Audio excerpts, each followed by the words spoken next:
Bandeko balandi ya sango ya Congo partout dans le monde. En tout cas, plaisir que babino toujours ébélé liboso ya ba poste télévision na bino pour na biso. Nanzela ya basango ya Congo, chaîne na bino information kabino vraiment ba actualité ya mboka.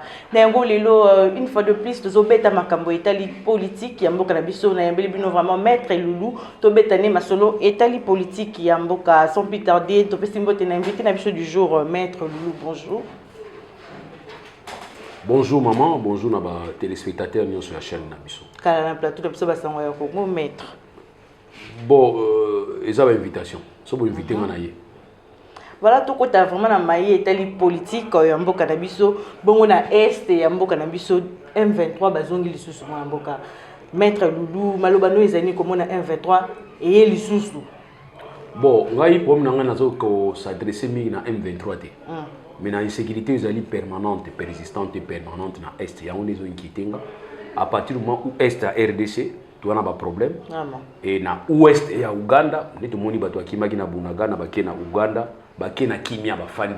Fondé ba porte na ba réfugiés. Ba koti. Si vous prenez l'Est na biso, ils ont une insécurité. Ouest à Ouganda, ils ont une insécurité. Ça c'est une question pour te répondre biso biso. Pour te yeba nini tu vas apporter comme solution. Parce que chaîne moko ougandaise natongo ya lobby était na ba information na bango tomoni bongo azali en tête ya rébellion wana koloba était bango bazo sala rébellion parce que bazala na besoin accord basala ki na Nairobi et salema o baloba ki que bango faut ba réintégrer faire des na biso ou bien c'est na société civile. Bon tu vois le kamoto senga malamu ni on a faut si mamunduki. Ezali kamalamu. Bazana pour ça qu'on réintégrer, c'est-à-dire qu'on va réintégrer batiki bitumba. Banana kotika bitumba et puis est-ce que c'est idée madame d'accord na pena ne ba rebelle ba réintégrer FARDC. Eza ba mauvaise habitude et ça la makar bandakala. On va la corriger si côté na ça sur tenter. Parce que les États-Unis, je ne peux pas comprendre les motos avec bien neti rebelle. Ou azali neti ba insurgé. Ou tozuka exemple moko États-Unis commerce ka traiter ki Ben Laden. Négociation ezala kité. Donc ceux qui Ben Laden a senga qui négociation aux États-Unis, il fallait pas ça la négociation. Non non. Tout est en Corse en France. L'autre année bazali ko mener dire contre ba rebelle na niveau Corse wana. Vous comprenez que bazali na façon bazali vivre na bango. Sauf que na RDC tous ceux qui rebelle sali bato na suka pour la guerre boya to yo kana ba réintégrer bino. Voilà ce qu'ils demandent. Alors au lieu de les demander autrement, na ba réaction aux alliés diplomatiques, bozo commando ba démarche diplomatique. Non non non. On va préférer basalaka ou bazosala liboso, c'est-à-dire ba mesala na yango. Ngala za na proposition au Pesabino. So boni mo za la réintégrer na RDC, bazwa bino batinda bino côté mususu. Maboya ngolo faut passer. Au moins mutu alingi ona za la réintégrer na force armée, mais na za la côté Kivu na Uganda et côté Kivu na ici Kivu Nord Kivu na société civile pays. Ils en a sensité. So boni ba réintégrer bino, bo réintégrer armée, c'est que ba kotinda bino na ba unité na bino ba ko panza bino. OK. So bozala ki 10000 tozui 3 totini bango na Kwilu. Tozui 2 totini bango na Équateur. Donc to panzi bino. OK. Vraiment réintégration à solo moi. Mais bango ba yaki na ba condition. Réintégrer nga tika nga côté frontière. Au pesa nga poste côté frontière. Ya ngonde accord ngo et salemate jusqu'à monkola lelo. Réintégrer nga côté nga comme ça nga général. Tabino. Ba ko général ka boyo la na ton comme général. Ata to mboka ngo za ko beba. Basa ata semblant ko mina muketi.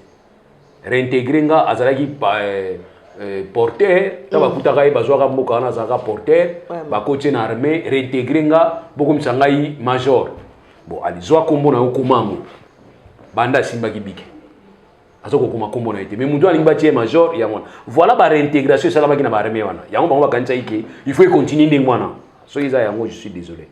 Siko accord en weza respecter teti mkolelo po to bien on salemaka na régime passé mais ti na mkolelo ba respecter raté pour na nini kaka. Faut tout na to signer ba accord ngo. Moi je suis contre ko signer ba accord na ba rebelle. Vraiment. Rebelle accord na signer na yeza verbal. Otiki bitumba ya ko bitika ba sambisa yo ba tia yo ko teso ya ni muza sala ki batu na kitona ki ne ufana kitona zoa so ki nini après ozonga. Je crois peut-être idéologie après ozonga. Moi je crois peut-être c'est comme ça il faut. Pour moi na mboka Claude Katendi ya lobby était batu o ba soutenir la rébellion na ba yebani. Est-ce que so ba yebani pourquoi pas ko interpeller bango na justice na biso congolaise. Bon bato na pe baza makasi mso ko la justice hein. Po ya lobby ba yebani ngana ba kisekelo mo mso bato baza makasi ko la justice. On a été sur muta yibike loko muke ba kangi yo maman OK prison.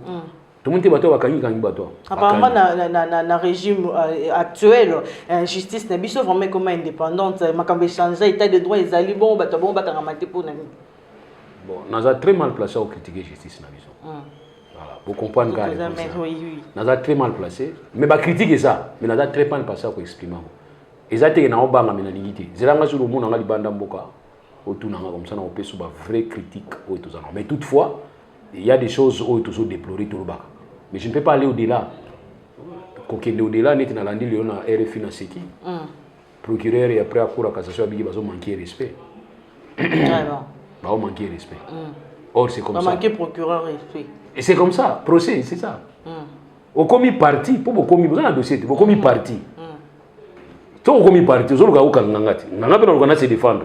Si on a montré que les mots utilisés, on a pas kanga, ils sont très terre à terre. Na kanisi on a nzoto na yo na yo. Donc on te dit qu'il y a certaines choses faut se réserver, toujours se réserver. Donc cette justice elle est ce qu'elle est, mais nous voulons avoir une justice aux alliés justice moko distributive, où il y a dit que nous devons avoir mbé ba yango. Par rapport à l'état des sièges, moi mboka maître Loulou, malobano les alliés comme on a massacre ils ont continué kaka pendant l'état des sièges 11e prorogation déjà yango. Bon, ngai na kanisaka ke gouvernement to l'état régime en place ba kanisaka pe ke soki ba opesa bango conseil ba opesa bango leçon. Eza conseil ba opesa bino, eza leçon te. Et koyoka ke bato ba fani bisika au état des sièges ya bali. Bazoloba na ba o bazomona komba raté, o bazomona komba faiblesse. Alors ngai siko naza musika parce que naza bien sécurisé, régime en place, tout membre, tout militaire régime en place, je vais commencer à répondre. OK, ezana kawana to continuer à prolonger 11e fois yango. 11e fois. 11e fois. Tout le monde va député va lui ba 11e kolemba, c'est-à-dire kolemba ba lebi na bango. Et pourquoi ne pas kokotaka loi ou to benga loi réhabilitation? To pesa bino bosala na bino ne boni ko sala boya so tona na parlement parce que bozo ko nego tanga 11e fois, 12e, 13e, 14e, tite ko na 100e fois.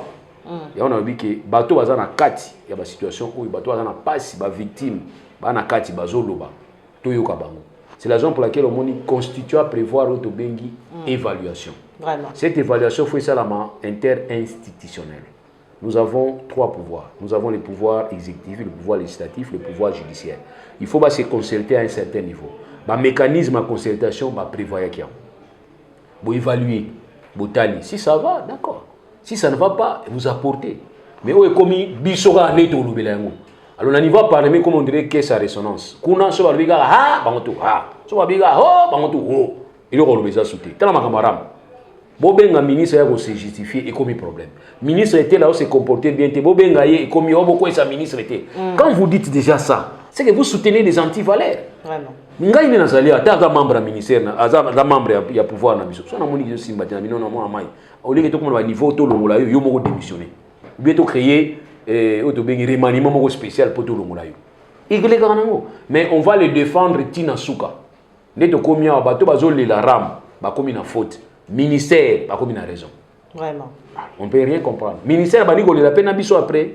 Quand on est dans la mbongo na peine on comprendre que on comprendre ndenge mais quand on suka boni po elisi population tant to elisi bino ke ba mécanisme ya collecte ya ram ezali cause eza sécurité ba mécanisme yo eza bien té mais or beaucoup ça peut ba service privé oyo ko ya ko aider bino pour sécuriser ngo bazali na place pour perdre mbongo ebele beaucoup futa ba na poto yali mais d'abord le wali kusala les années il faut d'abord qu'on envoyer ba abonné à nombre ba abonné ba réseau wana so okina ba réseau nyonso yali na boyi kotanga ba tout na bango exactement vous avez combien les abonnés bah évitez mais bazo c'est n'est pas na bango balongola mbongo pas ba abonné vous ne sentez pas madame Gassé mala bozo pesa maskulu facilité donc les années tipo pesi kulu na munduki akobuma kitoko vraiment on te le dit que biso to kanisa ki tant chef d'état le baki na suspendre na honorable to zela qui peut réponse monsieur chef de l'état parce que le baki ki to landela yango to yeba réponse à donner mais to moni réponse à donner ça te ba lever même décision à chef de l'état ko suspendre yango ba koti ba continuer.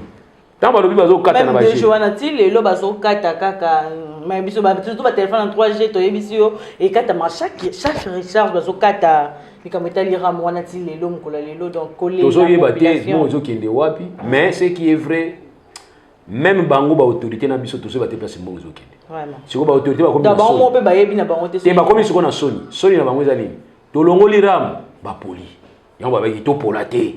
tu continues à justifier et puis tu continues à maintenir. Mais entre temps, ça crée une fissure entre le peuple et les dirigeants. Dossier Bukangalo Zoma Namoka. Maître Loulou, bon, cour constitutionnel, et qu'on s'est prononcé dans 8 jours, mais tout le monde, moi, pour cour constitutionnelle, ils ont vraiment le pouvoir de juger, sous-souter, de juger, puisqu'ils ont premier ministre. Bon, on a dossier dans la justice. On a très mal placé. Tous les peut-être tant mais en tant qu'enseignant, on a fait sa vie. En tant qu'enseignant, mais en tant que vraiment avocat phonatique, comme cour a bien besoin. Alors, il va juger puisque c'est le premier ministre. Il va couper sa position. Mais je crains que cour n'a pas sur les position déjà. Comme ils ont déjà dans le dernier ressort, donc c'est que les collègues ont Nzambé. Vraiment. C'est ça le problème. Alors, cour, on a ce PPC, on a probité avec équité, et vous allez bien. Comme ça, il faut avoir référence, on a éthique à la nette jurisprudence, parce que la génération future, il faut ça. La loi, tout ça, les gens pour la bisotiser pour la future. Alors, on entend que les gens sont maïli. Alors, des craintes que va corriger biso, va perdre na biso va salagi bien. Tant de va corriger procès à Fumukimbao. Vraiment. Moni va corriger ngo. Va salango correction. Parce que va tout barandaka ngo bien. Alors, imaginez que biso tout ça kufi biso nyonso, va na ko régiger ba jugement au biso tout ça lagi. Mais or, idéal c'est quoi? Idéal c'est baba na ko se référer na ba jugement auto salaki. Souci de ngona. Donc là je parle en tant qu'enseignant, mais en tant qu'avocat je dois me taire pour permettre à ce que mais bolanda ki ngobino nyonso bolanda ki na sepela makasi na ba réaction ba to nyonso. Moi na mboka maître Loulou bongo to lobela bongo ma betali grève ya ba enseignant ils allaient continuer tim ko lelo to moni ministre SPT a ko voyager à Europe. À Paris, alors que grève ils ont continué. Oui, il y a voyagé depuis dimanche. Baza vraiment un souci à voyage. Et pendant que ça brille ici, ils ont domaine secteur. Bah, on a besoin de banda pour mettre monier à s'envoler. Ceux qui m'ont sur la voyage, vraiment, ils aiment le voyage. Bali va voyage trop. Bon, mon konzambo a vraiment azomonate le campo to moni mukola lobby a kitini bongo nanga ba parler peu pas si wa puis bazo ça la centre culturel et artistique to moni ba journalier bazo tonga na isika wana ko loba ete ba futa 28 000 francs congolais par jour mais alors il va améliorer alors que bana bazo tanga te ba enseigner bazali ko réclamer o ezali salaire na bango mais madame, il y a un problème autour de Namboka. Moi, au départ, tant au régime Bandaki, mais la population, nous devons apprendre à la ceinture. Parce que tout n'est pas rose. Et tout ne pouvait pas être rose dans le record. Biso toujours. Tout le monde la ceinture parce que c'est tel exemple, il y avait Étienne Tshisekedi paix à son âme, tant que premier ministre de la conférence nationale souveraine. Alobaki boui na limbisi batu nyonso basalanga mabe na sengi pe pardon na batu nyonso yo nga na sala mabe et puis na komi premier ministre naza sûreté que naza na bateau magique on a résoudre ba problème nyonso ya Zaïre mokolo moko vraiment mais na ko senga bino boya ko idenga obi ke vie wana sala kitoko ko leka ba ministre belé na tamuke neti nga naza fouiller ya vie wana na bango toujours nazongi la classe grâce à vie wana tant naza changer de monnaie na oshu pour sa classe izalaki te. Nous avons bon belé la échange de monnaie. OK. Et tant on vient Ngunza yaki abandi ko landa biso Ngunza Carlibon premier ministre. Abandi ko landa biso ko traquer biso ba changer de monnaie comment qui passe période wana. Tant Ngunza longo vient Tshisekedi ya ko remplacer. Ba tuni vient Tshisekedi. Politique nini yo ko sala pona monnaie, dépréciation à monnaie et na ba changer de monnaie o bazo landaka. Tshisekedi abi Etienne, abi na sala bango le côté. Na kati wana bashe ba soda bazawana. Vraiment. Si on a foutu ba soda bien, basi ba kozonga ndako. Po basi bala mukaka 8h, mubali ala mukaka 7h30 akini musala. Lelo yo mwasa ala mukaka 4h, da utika mbai na mbetu. Ngai Tshisekedi na ko changer lo fona. Na kati wana bana classe baza, ba para bana mbongo te. Tant on a futa ba para malamu bana wana ba komona ki bazonga classe. Mais entre-temps, je sais ce que je vais faire au niveau de la banque centrale. Si on a sali au dans la banque centrale, beaucoup de monde qui mutako préféré a qui nous changer bon on est na banque centrale qui a qui nous changer on a osu. Madame, to fanda na osu to zela batu ba changer ba mbongo batu ya sauter. Obengi mutu boyo na kena na banque. Obengi mutu na kena banque maman voilà ndé na zonga classe. Na zonga classe ti na aussi sa classe. Donc on ba ngo grâce à vie. Donc il y a certaines politiques au ba chak en G. ezaka politique makele l'été, il y a ba muscle l'été, il y a fanatisme l'été, ezaka calme bozo travailler. Mais na mona awa mbalo yo calme ezate. Grève à enseignant. Et n'y a pas de solution. Mais tala me bato ba linga récupérer yango. Oh bomoni biso nde biso. Basina ba beta mina ko beta ma. Dossier o ezaka très sensible. Ezaka peta ngo so na ba ngo bimisa ba paquet faut mayuma. Atoza excellence faut mayuma. Mais ngana zo mona ba ndeko na biso ba longoli ki opposition na opposition ba yena ngona pouvoir. Ba bani ko se comporter comme ba opposant na kati ya pouvoir, les alakati. Dans le pouvoir en place ba se comporter next ba opposant. Les alakati. Il faut se poser comme papa. Ozo sala semblant ko yoka bana, ata mona za na tort, ata na raison, ozo yoka. Ozo sala on dirait docteur, médecin. So ka koti na kati ya salle, azo mona bato maladi, azo simba yo, bio ça va. Et puis ça a déjà mon espoir. Mais si on dit docteur a terminé pour maladie, docteur a donné un tour. Maladie, on a beaucoup fait malamoko. Alors on doit savoir comment c'est comme un homme d'État. Mais vous vous comportez toujours comme des politiciens au pouvoir. Il y a une difficulté tout ça. Non, c'est quoi le vrai problème? Pour bana ministre bazota raté hein. Éducation ya mboka bana bavani na banda ku réalité. Semble-t-il, il y a eu promesse ya kopesa bango. Il y a 100 000. Dès na yokaki. Baba va kopesa bango facilement parce que bon isa. Après ça kopesa ce qui comme difficulté ba poser ba comme un problème. Aujourd'hui, on a un problème de gratuité. Ça va commencer déjà à poser problème. Or, tant que tu as un débat dans la gratuité, il était question tout à la claire. Vraiment. Moi, je me disais que Mouza Pembeni, tant que tu as une gratuité, ça sera facile. Mais les lots, madame, nous allons apprendre des autres mains. Tous les gens sont dans le système, il y a une participation des parents. Tous les parents vont dire qu'on fout à peine. Mais toi, on a choisi. Tous les gens sont dans le système. Mais quand on a un système, on a beau embellir en côté. Dites seulement qu'il n'y a pas de moyens. On a un système à Kala. On va voir dans la mesure du possible comment on va rattraper. Ça, phrase ou on les osam. So tu dis mutuka tu tiens gratuité. Mais tu as avec quels moyens? Il faut avoir des moyens. Et comme il y a un conflit, ils ont mutu. Et comme il y a un catholique, beaucoup non, faut pas mélanger les choses. Donc catholique, ils ont catholique, faut pas mélanger les choses. Tout mélanger ma communauté. Donc quand nous avons un mutu, on a au PC maïté. To pese mbote te so to na kandanga na yo ba mususu mbote to pesa so ba le bibliothèque en gratuité na bibliothèque so ba bâtiment na biso ya ba école catholique to kati ba loite wona oui cardinal Ambongo le biborozwa ça aussi na ko ngate ba parole wani n'était pas ba cardinal ça en tout cas avec tous les respects na so pese pa je ne peux pas accepter parce que enseignement to zoaka o ngana kanisa ba catholique ba zo faut zo comme postulat c'est-à-dire loko moko o yaliki to zo suma madame biso ba père so biso ki ba zo forcer ba ngba ki de classe. Si vous avez classé sans mokonzi belge, papa, père, akoya na mboka, ayo tuna kolomboka, moi no yaki classé poani. Vous comprenez? Alors les lois bozo zo on a cadre moko pour bunda na gouvernement na régime na on se fait ngati. Moi na zo enseignement comme apostolat, comme loko mo toujours accompagner parce que le but c'était ça. Tant l'état koka isouté ko simba ba enseignement, après ça ba confession religieuse, après ça ba on va privé, ba meka ko promouvoir enseignement pour na bien ba ya biso. Alors si vous avez une guerre entre autres, et vous allez mal monter. Et puis bino il faut savoir aussi qu'on gère bateau. Il faut pas gérer bateau. Quand gérer bateau c'est simple. Gérer bateau. C'est-à-dire quoi? Ouais. Vous éviter que catholique va gérer pas Mobutu. Ah bon? Mobutu a géré catholique. Ah c'est quoi va gérer bateau ndeni? Bah éviter, c'est ça le problème. Bah opposition bah yena ngona pouvoir. OK. Ba komi ba pouvoir ba saka ba opposant. Non. Mais ba idée na yo pe ko idée. Ba zo yoka, ba yokaka. So ba yokaka tant mieux. OK. Mobutu a géré catholique. Moi il est catholique quoi. A géré ki yango. Et bandaki à partir à Malula. Ko soit na ko bunda. Vraiment. Oyo utubozo mona rien. Mobutu a sala inde a géré. OK? Conférence nationale souveraine. Deux commissions et du matin.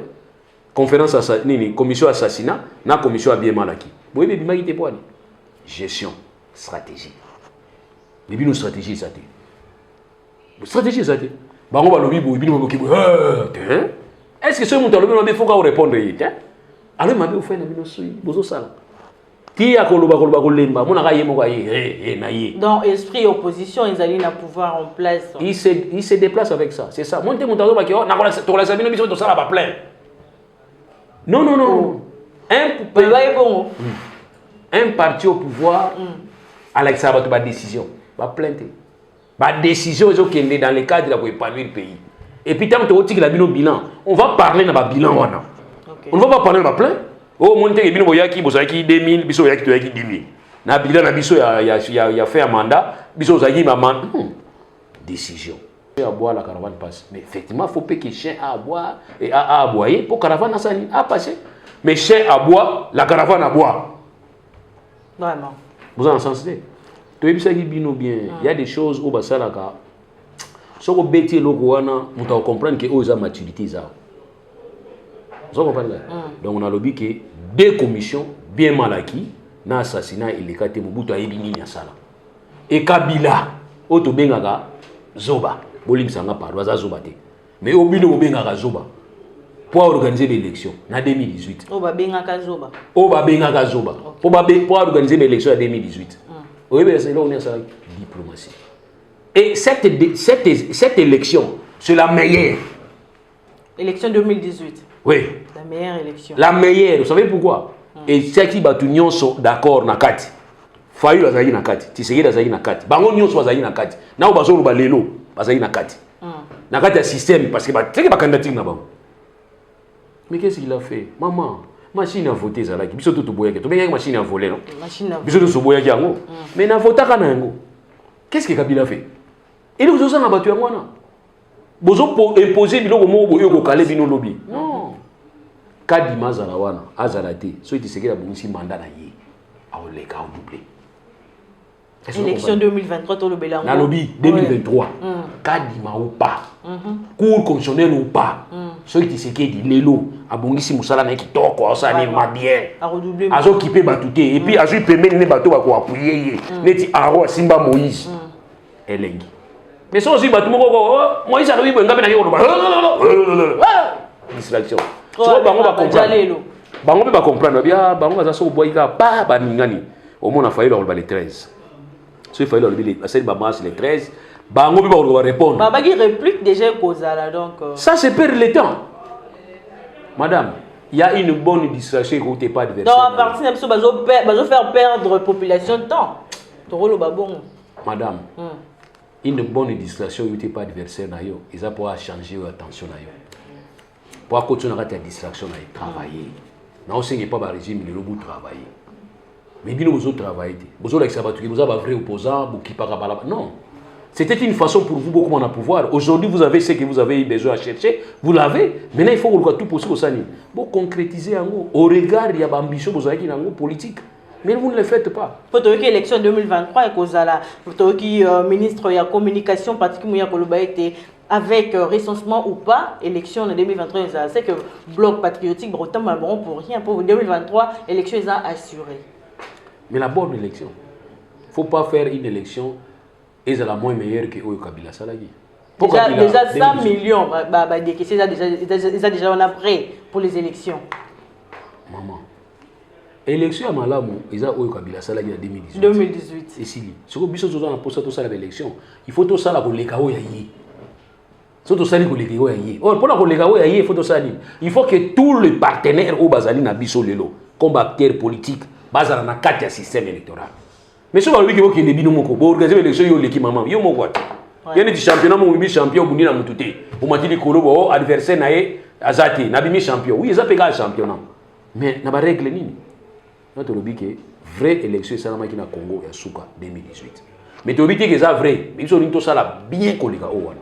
Pour nous ça bien que les cas ils démarche ça avant. So c'est là après aussi avant. Oui. Donc avant. 2 ans et pour 3 ans déjà. C'est ba signe na ngoyo lakisa. Que l'élection ça la 2023 za kitoko. Ba signe ngoyo banda avant. Mais tu banza. Donc tout monde déjà ba signe oyo tout le monde élection ils. C'est un mauvais signe, ce sont des mauvais signes. Ba signe bien. Donc élection ils allont bien té. Ba signe bien té madame. Ba signe bien té pourquoi? Voilà. Groupe de 2. Basengi audience c'est pas chef de l'État. Chef d'État y a Mbabango. Mais ma pécifique réponse qui paraîtrait à Boyaki. Catholique na CZ, so CZ. Basenga ba pas chef d'État. Mais Toyoka qui n'était pas Boyaki. N'était so ngana za information. Mais c'est comme si Baboyaki. Baboyaki pourquoi yonanga toyebiti. Mais encore c'est une erreur stratégique. Or fallait oya Mbabango. Fallait ya Mbabango. Tant oyambi bango en tant que chef de l'État au regard de l'article 69. Oyoka bango balingi koloba nini. Parce qu'ils ont promis d'apporter ma preuve. Okay. Et pas na yo ya corruption, il y a intimidation, il y a belé belé. tant que yo chef d'état oyamba yango tani ba preuve yango yango so omoni ki ba preuve yango za solido étudier na bango bon yango bino pona bino obengi ba preuve yango parce que to mona na mboka na biso bato mosusu basenga ba preuve na cour constitutionnel ba na ba carton vide boyebi no carton nini zo ya kuna na kati ezali ba fongola carton na kati kuna nzo ezali carton ya Thomson vide alors bato bakoyelo ba preuve otangi ba preuve so omoni ki ba preuve na bango eza assis oyisi bango ke oui na moni ba preuve na bino ça va mais tant to komi na ngoya so mitolanda ba réaction na bino toko impacter négativement na ba élection. Est-ce qu'il y a-t-il pas moyen de faire moins maï na kati ya vena bino? Wana batu mi balede. Hôtel biso to yaka bazongira makambo nyonso. Bon, d'accord. Deuxième volet. Wana moko ya basi. Deuxième volet. Est-ce que boyebi que toza na kati ya état moko laïque? Le simple fait de confier bino boza la président ya CENI normalement ngai en tant que chef d'état garant na ko accepter ngote. Oh, comment ça? Oui. Si on a accepté, ça peut permettre biso na comme blocage sinon na comme blocage. OK. OK? Alors je vous demande botia 20 na katia, botia mai na katia vino na bino. Au cas contraire, je vais prendre des décisions en tant que chef de l'État. Et en plus na bengi 6. Bango bakei na bengi 6 autres baye. Baye ko fanda. 6 autres bonjour. Vraiment. Est-ce que boyebi ki mboko na biso ezaka état laïque? La laïcité veut dire quoi? Madame, la laïcité veut dire que c'est un état Oyo, ils allaient différents dans l'organisation religieuse. C'est-à-dire l'État, ils ont confondu. Nous n'avons pas de religion d'État. Nous ne sommes pas un État chrétien. Nous ne sommes pas un État islamique. Nous ne sommes pas un État kimbangiste. Nous sommes un État laïque. Donc, nous avons la laïcité dans ce pays. Et ça, par rapport à la religiosité, non. La laïcité par rapport à la croyance à Dieu ou non. C'est-à-dire, laïque, c'est ensemble bato bafani bisika moko na kati wana ba mususu bandimaka nzambe ba mususu bandimaka nzambe te yango nde laïcité siko bino to ndimaka nzambe tango to pesi bino bo organiser ba élection ba o bandimaka nzambe bongo ba o bandimaka nzambe te baza na kati ya mboka ba koloba nini biso toza consulté te voilà pourquoi na yebisi bino ke boko no fanda boyoka na pwani to sauver apparence. Na pona ko sauver apparence bino pesa mutu na bino bango pe pesa mutu na bango tozui batumi balewana tolongola bango parce que na Congo tozaka na deux personnes ba expert ya nini ya électoral te basé belé tozua batu mususu donc ils ont manque ya consensus de salima kamutu parce que to ke tozonga président o tozaki na bango liboso faut pas croire que basaki ba expert université tant saka électoral soki na monde ça te vraiment. Mais il y a une formation, beaucoup de formation. Donc, si vous avez que le président a décidé, avec ce système, le président a décidé, il a plénière à décider. On peut avoir un président qui a une notion d'expertise électorale. Il va seulement diriger la plénière et on suppose que dans cette plénière, il y a des experts. Si on a une expertise, il y a des experts qui ont des experts. Nous sommes à niveau du Parlement. Nous avons une commission ad hoc, nous avons des experts pour aider dans la décision. Voilà ce que le chef d'État devrait faire. Nous sommes un État laïque. Bon, nous avons sauver l'apparence. Ce que nous avons na pesi 72 heures et belé par bosso. On a pesi 30 minutes. Ce que nous moi je vais prendre des décisions. OK. C'est ça le chef d'État. Le chef d'État hier dit oh non, on a la majorité, bino zaga de ale biso de Kembo et tozongi. Na rappeler bango que nous sommes un État laïque. C'est ainsi par R cons 1629, il y a mais charte na bango monde banay ko loba bongo. Charte na bango Italie bisoté. OK. Italie bisoté. Et tel carabon église. Et Taliban, d'abord, bango peut avoir un problème entre bango. Na quelle église kimbangiste. Il y a Sayo Ibi, ils appellent ces affaires. Siège à Sayo Ibi. Bon siège à mon côté Ibi. Siège à mon côté en Ngingiri. So Ibi Ibi na go tika yo siège à mon côté yango. Bango peut ba kimbangiste. OK. Ba musulman kala mingi ba to beta na kofi. Il y a Dibondo na ya Mangala. Bo Ibi yango no so za na prison lelo. Siko musulman o eza na kati ya Seni o ya Bangala. Bon wa to Dibondo ba robani. Tout ça, ils ont un problème. C'est-à-dire, nous avons seulement transporté les conflits à la confession religieuse dans la CENI. Et puis, de profiter de définir le principe de la démocratie, le biquet, au bazar D, au bazar 6. Mais au bazar D, bazar 6, ils ont un chiffre, non? Pas chiffre. C'est une réalité sur le terrain. Réalité. Donc, outil déjà. Or, nani, comment ça? Dodo Kamba, na Vesoni. Soit à côté dans le couloir, ils ont quitté côté. Alors, si vous avez dodo, vous avez Seni. Église de réveil. Si vous avez voyage, il y a église où il y a Soni, vous avez banda. Si vous avez résident, vous avez annoncé. Est-ce que vous avez Mokoto? Vous avez Mango? Est-ce que vous avez Soni? Vous avez Mango? Est-ce que vous avez imam Mususu? Vous avez Mango? C'est ce que nous devons éviter. C'est ça le rôle du chef de l'État. Okay. Il y a quoi endosser ma cambouté, mais il y a s'imposer comme tel. Parce que prestation à serment na yé tant après qui albaï qui a simbi constitution. Donc muta simba constitution ka moko na mboka na biso après c'est mais aïe. Yende fois bisa bango que nzela toujours ya monter. Ah déjà ndimi ko investir bango déjà ba bandi pe déjà boulot. Parce que marche il y a bloc patriotique ça na ngoni. Marche ça na problème te marche e ga go simsa bango ba toucha mike. Woni marche aux andeni. Ba koti na marche ba tu ba bomi. Ba bomi combien de personnes? Oh 17 na muto ya régime. Ba bomi kuna combien? Ba tu ba ko sala ba so comment? Ba comptable ba mort baza. Baza déjà pris na ba carnet. Tant police ko ba ko fika 3 ba bi non, ba comptable ya ba mort ba sala rapé. Na ba carnet na bon ba so comment? OK. Donc pour police ko ba ko fika 3 ba lukuta ba ko fi 77. Si vous perdez la calée qui vous dit que vous avez corps, vous avez corps, vous avez corps, tout ça peut être en quantité. Alors, tout ce qui est place, il y en a qui place tout ce qui est normal.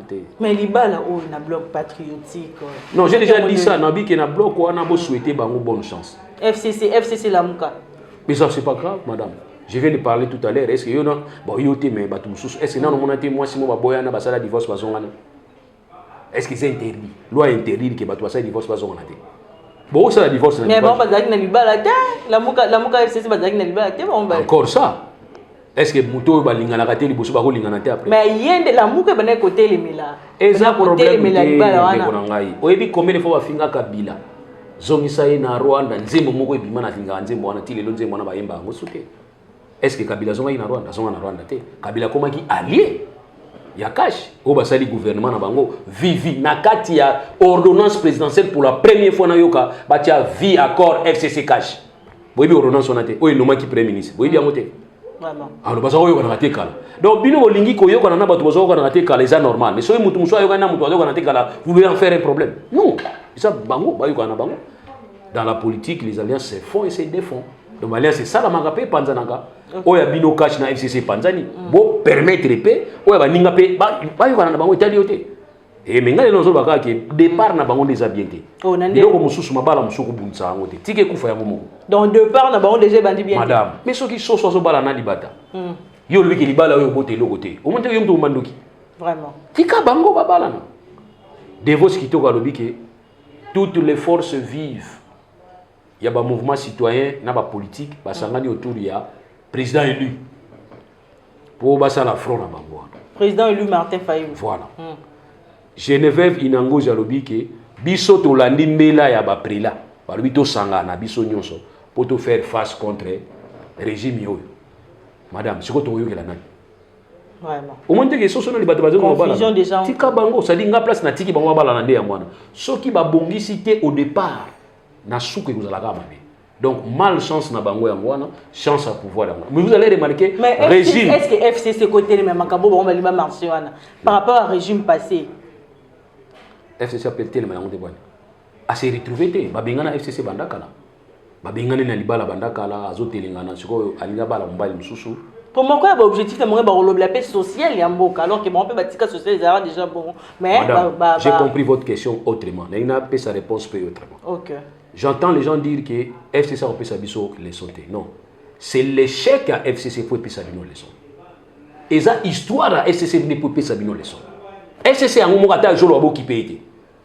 Parce que moi je ne peux pas n'abimi avant dernier na sona na muto abimi dernier. Est-ce que vous comprenez? C'est ça. Donc ça dit régime en place baza avant dernier na classe. Mais bazo ngo seka bazo ngo soit na bato baza dernier na bango. Si ko muto aza dernier azo seka muto aza avant dernier. Ils ont un sens là. Est-ce que vous comprenez? Toza 100 appel. Yoza 98e et Yoza 99e. Nga les 100e. Donc on a bien l'échec. Si vous avez le 99e, olingi ozo place nanga. On est Yoza les 100e, ngani fona za les 100e. Si vous avez le 100e, nazo sekayo ou bimi 99e. C'est qui comme problème. C'est ça le problème dans l'illustration eza yangwana. Donc les loyo régime oyo eza lelo en place. Beaucoup qui peut makambo ya FCT. Ko bisa biso te ko Kabila pa sala kango. O Kabila pa lobaka yango. Ça c'est place pour se remettre en cause. Boy ba nini to sala pour population abosa na boulot na ye. Mais ceux qui nous se comporter plus que boulot na ye wa. Population c'est tout à fait normal ba no senga boulot simple azonga par rapport à boulot composé à lelo. Tout ça to ebisa ibanu yango. Et nous, quand nous avons demandé à la population de sentir, c'est par rapport à il faut tout ça là. Okay. Mais bien non, la population de sentir dans quelques 3 jours, 4, 5 jours, bon, mon ami, on bien, nous sommes bien, habité, nous sommes bien dans le monde. Des sitôt, vous allez bien dire. Il faut que malé, tout que malé. Bon, on va jamais. Faut n'y so, ba gratienne, ba nigno, ba beaucoup monde toujours bon ça Congo. Si autant bon si en côté, si on va trouver tout na bino bon musili les ande, on a que madame. Et ça n'est indéni. Ngana bino obeta. Vraiment. Na so ganga papa, tu na go beta. Tu ba na mutu bo yo betinga. Si on va trouver mo sekanga, faut na sikla ba sekanga. Pour le numéro aussi là-bas. Moi, Maître Loulou, Missel Rossa, les allez bien. 3 ans déjà, tout le monde y a essayé de 10 ans. Moussala na biso eza par rapport à 3 ans. Eza par rapport à 2 ans. Moussala na biso eza par rapport à une année, tout ça na une année. Et Moussala tout ça bien calme, sans triomphalisme. Et au moment où tu vas répondre, Batu bazoloba, c'est ça. Les chiens boivent, la caravane passe. Bozo qui pété, bozo concentré dans Moussala na bino. OK. Madame, ngana za batu mususu lelo ba yosenganga pardon. Po nini? Na yoka te batonganga. Na yoka batu te ba yisenga ki bonto na tonganga. Mais na yoka nga moko mutu azo tonganga na fandi mena sali sai. Na présence ta. Na présence na nga zo mona te na zawana. Après na simbi, te na zoko expliquer. Mutu na lelo akoma zo bananga. Tout ça pourquoi? Parce que je suis comment réagir. Mais bon ma ça so regarder comme ouais basali matinée politique. Wow. Alors que Moussala zo sali. C'est pas les moments.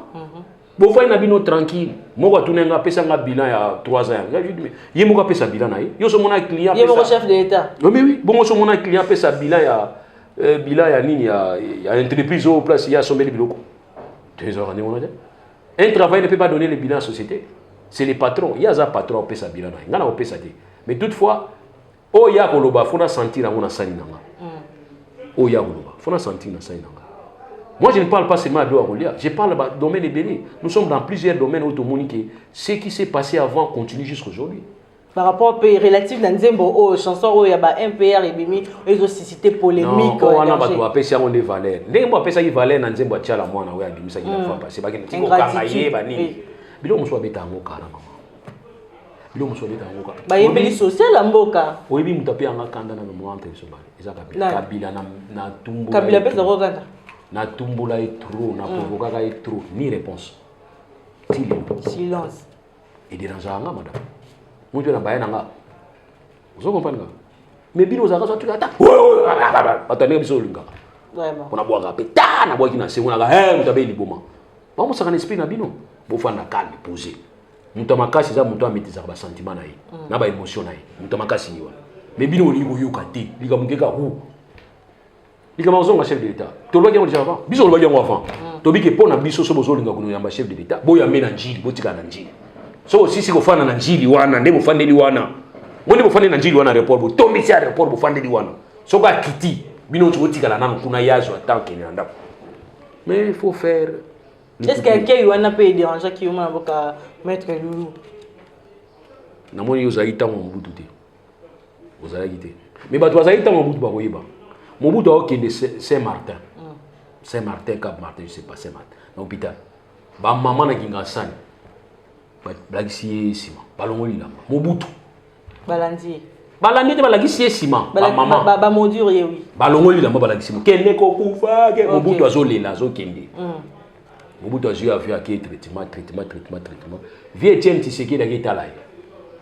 Mobutu nayebi makambo na bino nyonso nazoya vie Etienne Tshisekedi aye vie na obeta lisolo biso toza bana classe vie Etienne Tshisekedi aye batuni ye ototala mutu amina totala mutu to solo na bisi bino ke il connaît vos aspirations to bi ako abi bosa la calme abi azoya ko bongisa makambo nyonso okay obi akei oyo biso to salaki chef de l'état Mobutu tanga utaki Saint-Martin aéroport ga wana Mobutu azolela zondimati Mobutu azolela zondimati donc bayamba yo te aux chefs de l'État. Ok. Et ça problème te. Mais le vrai problème c'est toi après. C'est comme na boma na 73. O babi ke malobata Mobutu alobaka na boma e. Moto azali na esengo soki babinaka. Voilà le peuple qui chante et qui danse na boma. Mais Mobutu le peuple angoka a vomi rien. Donc attention avec les peuples. Le peuple bazara très compliqué. Vraiment. Ne confondez pas le peuple avec vos agents. Oyo futaka, patou bo mema bo fana na bino, banan kasina yo. Non, c'est pas le peuple. On les a fraction à peuple. Madame, vous comprenez? Soki babimba chenga na chipoi. Tala bango bien nefe nanga, cousin nanga, oyo mwana kasina ngai, oyo camarade ya mwana nanga, oyo bango wana, militant nanga, toza parti moko, ba chenga na chipoi. Mais le vrai peuple eza oyo baza pembeni na yote. O bako poussa na pembeni na yote mais bazo zelande solution ou te pas na yo. Ça c'est le vrai peuple. Ba o wana ba lubakate ba fani ba otala yo. Bazo observer. Nous devons penser na bango. To bana ko kanisa ne bango. Bon baza entourage na biso, c'est pas un problème. Ce sont les mêmes hein. Ce sont les mêmes. Maître Loulou, tu comme vraiment na souka émission na biso maloba ya souka et pas na yo. On peut ça mot de la fin il y a émission na biso mkola lelo. Merci bien na visite na bilo. Na lobi o wana ko loba. Je crois peut-être na déranger nous tout. Mais na lobi o tina makanisi nanga. Mboka o za biso nyonso. Madame mboka na biso ba dirigeant ba ya wala ba comprendre ni. Bon, on a évité kala na za sala mikona sala ensuite. Aussi simbisa mbongo et pas ya bato ba boka ba carte. So moni boutique on fongwa mité. Jour on la bien. Si on va apprendre OK oh non muto boka ba carte za la agonie. Mais robi ke okoki ne traiter muto na toza médecin te. Ndenge mo na Congo. Congo za biso nyonso. Donc lelo ko bonga Congo za ko bonga na biso. Bo pixara biso te lo makamba Congo te. Faut to lo makamba Congo. Et ça conseil de famille à village na binoté et à famille na binoté. Mais nous parlons du Congo. Laissez tout le monde le makamba Congo. Voilà pourquoi on enseigne pas tout le Congo pour Congo za biso nyonso. Na we ba konzi bazo sala c'est bien. Na niveau de commune ngwa je crois na solo bango tout à l'heure na solo bango qui naza vraiment na. Eza droit nanga. Madame, eza droit nanga. Droit na yo. Voilà, eza droit nanga ko ba ki naza vraiment sceptique. Naza na doute. Et tout va bien c'est passé dans l'élection à l'organiser. Naza vraiment sceptique. Voilà na solo bango muta olongo nanga iloko na zati. So yo za no sûr et que na ndengo za sûr wana ki zo kanisa na ndengo zo sambela makasi yango nde élection ça malamu na Congo na ebisio que merci sambela makasi mais ngai ndi nazo monela yango na bomoto nazo banga.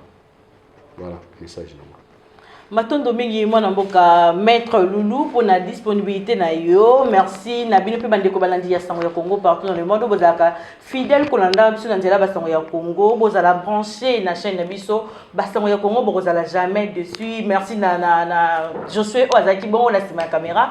To kutani bongo prochainement. Eshima, votre magazine qui bat au rythme de l'actualité. Retrouvez la nouvelle édition. Exclusivité, Sakombi Molendo, le pionnier de la bancarisation. Le ministre des Affaires foncières a signé le 3 juin 2021 avec son collègue des Finances l'arrêté interministériel portant bancarisation des opérations foncières et immobilières supérieures ou égales à $10 000 américains. Une première en RDC concrétisée par celui qui fait figure de porte-étendard de la numérisation et de la sécurisation des titres fonciers. Aimé Sakombi Molendo est de plein pied dans la matérialisation de sa politique qui suit la vision du chef de l'État, Félix Antoine Tshisekedi, celle de faire du numérique un levier d'intégration, de croissance économique et de progrès social. Nation, gouvernement des Warriors, bilan de gestion des 100 premiers jours du gouvernement Samalou Kondé. SONAS, le DG Lucien Boniemé Ekofo présente un bilan largement positif pour les grandes réalisations du premier semestre 2021. À lire également l'interview de Seth Kikouni portée sur les questions d'actualité. À la découverte de Tissia Mukuna, la DG de la marque La Quinoise, café planté et transformé à Kinshasa. Interview exclusive de Richard Ilunga, DG de l'ONIP, qui confirme l'identification de la population congolaise avant les élections 2023. Un an de patrouille financière, les audits de l'IGF mettent à l'écart les mandataires impliqués dans la mauvaise gestion des deniers publics grâce à Jules Alinguete, inspecteur général des finances, chef de service. Une analyse sur les coups d'État en Afrique et leurs conséquences. Retrouvez l'intégralité du magazine Eshima dans les kiosques. Eshima Magazine, un nouveau standard d'information.